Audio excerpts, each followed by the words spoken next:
Hello നമസ്കാരം, ഏവർക്കും പുതിയ അജയൻ്റെ രണ്ടാം മോഷണം എന്ന ചിത്രത്തിൻ്റെ ഏറ്റവും പ്രധാനപ്പെട്ട ഒഫീഷ്യൽ OTT അപ്ഡേഷനാണ് എന്നൊരു വീഡിയോയിലേക്ക് വരുമ്പോൾ വീഡിയോ ലൈക്ക് ചെയ്യുക, ചാനൽ സബ്സ്ക്രൈബ് ചെയ്യുക.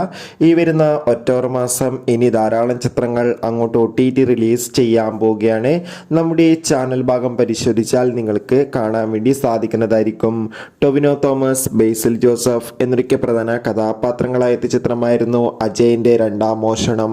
ചിത്രത്തിന് ഇപ്പോഴും മികച്ചൊരു പോസിറ്റീവ് റെസ്പോൺസ് തന്നെയാണ് പുറത്തുവന്നുകൊണ്ടിരിക്കുന്നത്. അതുകൊണ്ട് തന്നെ എല്ലാ സിനിമാ പ്രേമികളും ഒരേപോലെ ചിത്രത്തിൻ്റെ OTT അപ്ഡേഷൻ അറിയാൻ വേണ്ടി കാത്തിരിക്കുകയായിരുന്നു. അങ്ങനെ കാത്തിരിപ്പിനുള്ളിൽ ഇപ്പോൾ അജയൻ്റെ രണ്ടാം മോഷണം എന്ന ചിത്രത്തിൻ്റെ OTT അവകാശങ്ങളൊക്കെ നെറ്റ്ഫ്ലിക്സ് എന്ന OTT പ്ലാറ്റ്ഫോം സ്വന്തമാക്കിയെന്ന് കൺഫേം ആക്കിയിട്ടുണ്ട്. ഏവരും ഏറെ ആകാംക്ഷയോടെയാണ് OTT റിലീസിനായി കാത്തിരിക്കുന്നത്. ചിത്രം നവംബർ മാസമോ ഡിസംബർ മാസമോ ആയിരിക്കും OTT റിലീസ് ചെയ്യുക. കാത്തിരിക്കാം.